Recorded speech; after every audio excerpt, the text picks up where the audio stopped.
On this episode, we talk about all of the questions you should be asking when you interview with a hospital. Atlas All Access starts now. Oh, was that supposed to be here? Yeah. Damn it. Atlas All Access starts now.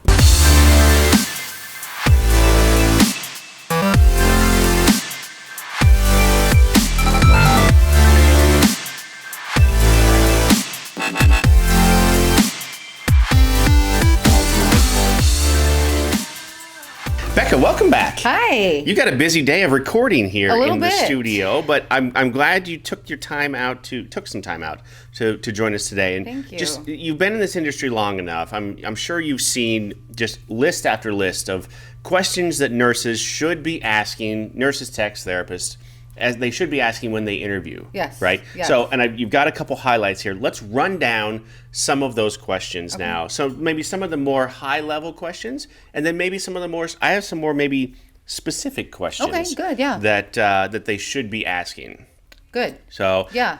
I think it's important to, so when you said from various nurses, techs, therapists, what have you, I think the general idea is you're going to have a lot of new nurses, not experienced travel nurses that come to you and say, you know, they're a little nervous, a little apprehension, a little hesitation. What are some questions I can ask in an interview? well, it's a job interview. It's a job interview. Right, so of And course in you're this going to be a little industry, nervous. How do we do job interviews?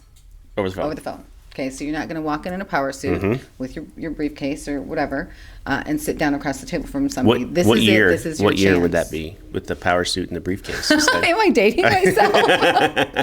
I don't know, 80s, shoulder pads? Are we watching Glengarry Glen Ross? Is that Okay, What he is? is dating Okay, me. sorry. But yes, they're over the phone, and some nurses don't expect that necessarily. So you got to be kind of bringing your A game, Sure. I think. So yeah, I just feel like we can learn from some of these nurses too. So recruiters out there, don't forget that. If you have an experienced traveler or a pod of ambassadors, ask them. They are seasoned and they know what facilities they're going into. They've done this long enough that I think they can help teach us, and we have to be willing to get those too. So ask those seasoned nurses, hey, what do you ask? I'd like to put a new list together, whatever. That's actually where a couple of my questions came from. Okay. Was Yeah, seasoned probably from nurses really good who have nurses. interviewed for multiple travel contracts over the years. So it's interesting to learn those. I want to know some of those too. Yeah. Okay, so first and foremost, when you're going in, you hopefully as a recruiter and hopefully as a nurse, you guys have built that rapport with us as recruiters so that we kind of can take out some of the guesswork before you start your assignment. Up on submittal process, some of these questions have to be asked and answered. By the time you get to the hospital and the interview, sometimes it's too late if you don't get those things out of the way. Absolutely. So as a recruiter, it's important to kind of know your resources and dig in a little bit. Thankfully, we have some great CMs here. That partnership is back and forth, so we then can go to our CMs and say, hey, it wasn't in the system. What color are the scrubs? What's the ratio like? These are just some simple things. So start date. I know it sounds obvious. It's very important. When you as nurses talk to us, you have a specific targeted date. It can waver from a week, behind or a week before. But as far as that goes, you have to reiterate that. I cannot tell you how many times I've gotten off the phone with nurses and I've said, did you guys talk about start date? Oh, I got so nervous. I forgot to mention that. You gotta, because especially a lot of these facilities that we deal with, they have that targeted start date for a reason. And so to change that going into the interview, it kind of, I think Rich would agree too, it makes us, everybody on this side, look like we didn't know what we were talking about when we submitted you. Well, it's such a game. What's that game when you played when a kid? You have when you were a kid, you had that whole line of people, and one person would say something, Yeah. and then you would whisper it, and by the time it got to the end, it would be something completely different, Right. So that's kind of how that chain goes down the way. The start date we have, and the start date that you may have talked to the nurse about that he or she has in their mind, may not be exactly what the hospital needs, right? As it goes down, Exactly. as it goes down the line, go right to the source during that interview, Right. What is your start date? They need to jive, Coincide, right? yes. Exactly. Yep, absolutely. Days or nights. Typically, when we submit you guys, you let us know if you are interested or if you're flexible. Hopefully you are. I used to tell, I don't know if this statistic is still accurate, but I used to say, 90% of travel jobs out there are nights. I think it's probably pretty close. Days are few and far between.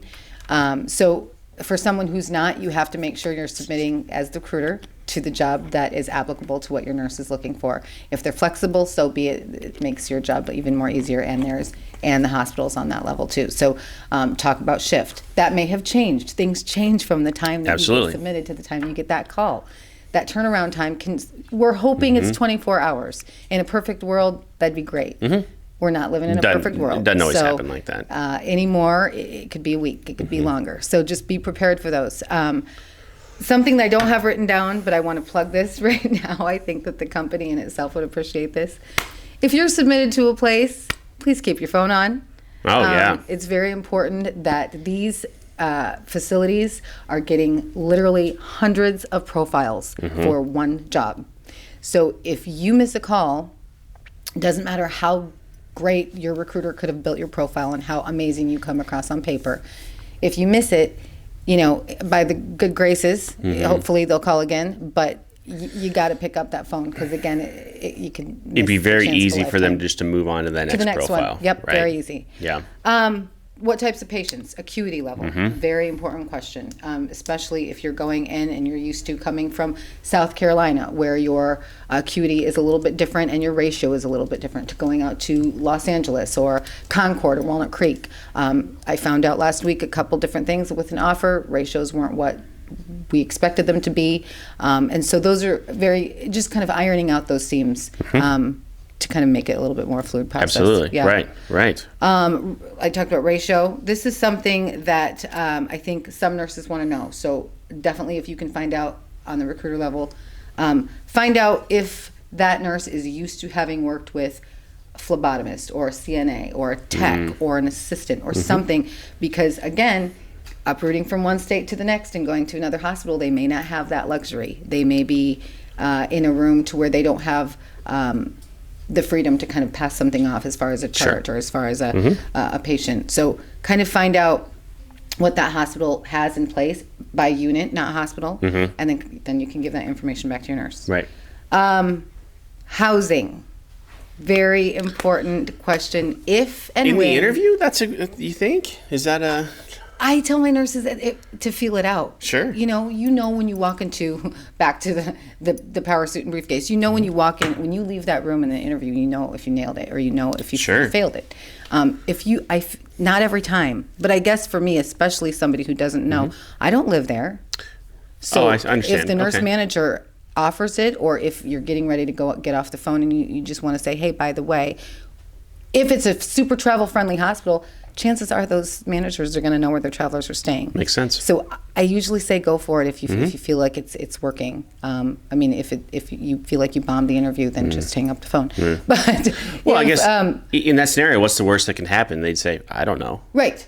But we have travelers that stay in A, B, and C apartments, and there's this extended stay, and if you have a cat or a dog, I just have felt more often than not by going for that question, the worst they can do is say no, sorry. Talk to your recruiter. It's just an extra plug. Right. It's worked for me.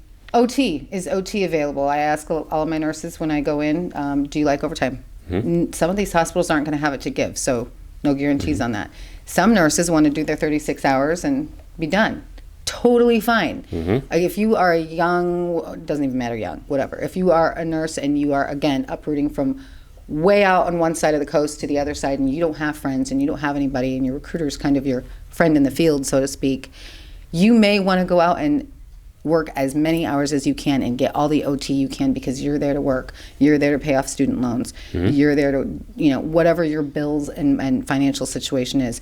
If that's a luxury for you and you want and will work OT, I will find out for you if that's available. Sure.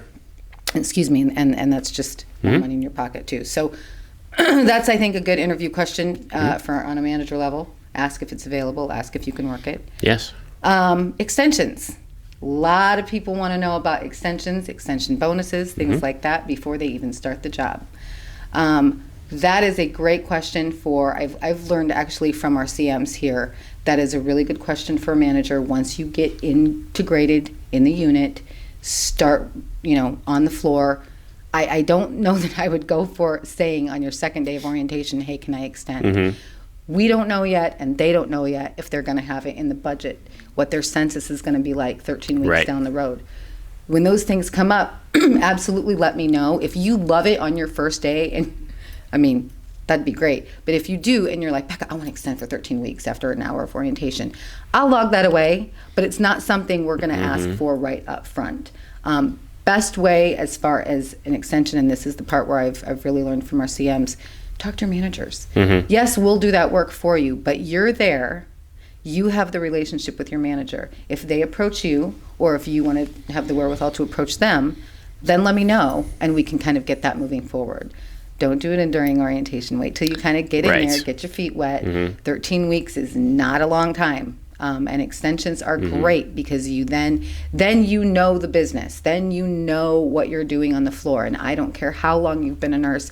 I feel like every assignment is going to be different. So a little humility, and then go into it with a good attitude and ask and then let me know. I think one of the best things and this came from a traveler that's been doing this for years and years, who is still traveling with us, by the way. Her advice on that was just go in there and kick ass. Yeah. And the extension will come to you. Like, you can ask, and that's fine. Normally the answer will be, yeah, we extend our travelers. Okay, well, that doesn't mean they're going to extend you. Right. If you go in and you show them everything you got, right, and you do what needs to be done, sometimes no matter the budget or the census or whatever, like there have been times when we're going to extend this nurse no matter what. We will find a place for him or her. Like, this person, we cannot live without them for this next 13 weeks, 6 months, whatever it is. And that's great. That's a testimony to you guys. So absolutely. That's awesome. And I completely agree with that. Can we put that in our nurse comments then? Instead of hit the ground running, can we type up, kick ass. We'll kick ass? Oh, yes. Sure. Why not? Okay. Yeah. Got a new line for it. I like it. Parking, pay for parking. Again, some of these are not questions that have anything to do with your nursing skills. But again, if you're going to a place that you've never been before, you want to get these out of the way. Parking stinks at a hospital Parking sometimes. Stinks. Sometimes you're going to pay out the wazoo for it. Yep. Sometimes it's cheap or free. Unlikely, but sometimes. I have people who bike to work. I have people who walk to work. I have people who Uber to work. It just depending on how close and far it is. It could get expensive. Wow. I have people who borrow cars. I mean, it's kind of what you're comfortable with, but always find out what the parking is like, because example, Duke, I reimburse back for parking because huge facility, parking is completely not even on campus as far as where this particular travel was working that I'm referring to. So always ask about that. Talk to your recruiter, see if they will reimburse a portion of that. Work that out. Sometimes I'm not gonna fluff it up and say every time we're gonna be able to do that, but ask it and see it, and definitely those kinks. I would always ask. It's always worth asking. Yes. Yeah. Always. Yep. Orientation. Lots of people want to know what orientation process is like. That's another one of mine. Yep. We'll send you out those first day instructions, hopefully the Friday before you start. And that's a little tag too, because I think a lot of people are like, Monday, oh my gosh, where's my first day instructions? Hospitals don't like to send those out sometimes until first of all, you got to be cleared. But the Friday before you start, is when you're going to get those. So it's going to tell you where to go, HR, where to get your badge and your picture taken.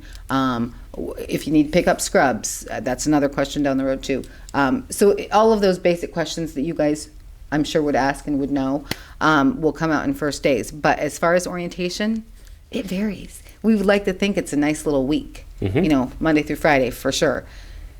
Not always the case. Not if always you have the case. 3 days of orientation and they think you're fully ready and you've had those 3 days of whatever your conversion training is or modules or what have you, and on that fourth day, Thursday, they're like, okay, you're good to go. Let's get you out on the floor. Right. Be prepared for that. Absolutely. So it's there's no rhyme or reason to how long orientation is. It's different with every facility. But ask. Yep.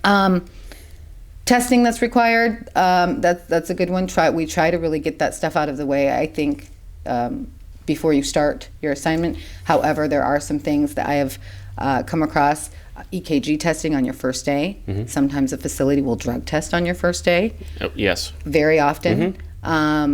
Like a tele-dysrhythmia type of test on your first day, pass or fail. So we'll send you out study guides, because if you don't pass it, probably going to cancel you. But we have those study guides ahead of time. Yes. Like if you know, okay, wait a minute, this is a brand new contract for us. Maybe we didn't know, or maybe we do know. Right. And you ask that question in the interview and they tell you, yep, sure enough, first day, you've got this, whatever. We can send you that study guide so you're Yeah. ready for it. And again, that's the communication piece that kind of molds the CMs and the recruiters, because we have to find that information out. Typically, they'll know. And if they don't, they can find out for us and us for the nurse, so that you guys aren't flying blind when you get to your assignment and you're like calling me, Becca, I didn't know and I failed. Now I have to go home. We want to avoid all that. So Right. get those things out of the way for sure. Yep.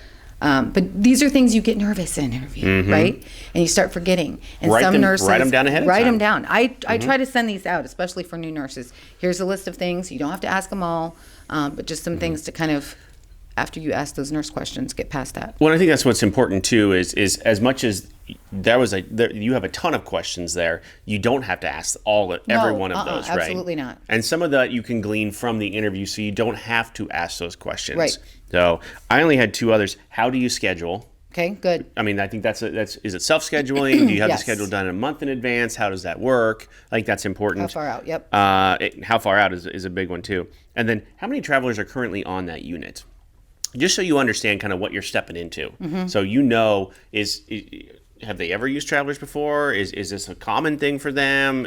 Are you going to be the first? Like that's important for you to know going into that contract. So you kind of have a lay of the land before. I think it sets you get nurses' there. minds at ease too. And if Absolutely. we're doing our job as your recruiters, hopefully we can find those things out. We can let you know if a hospital is travel friendly. So, okay, that was a lot. I know there was a lot of questions.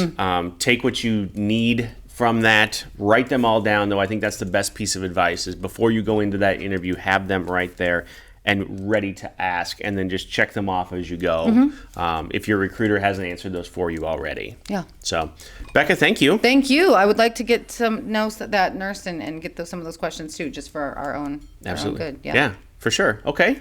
Thank you. Thanks a lot. Peace out. We'll see you next week.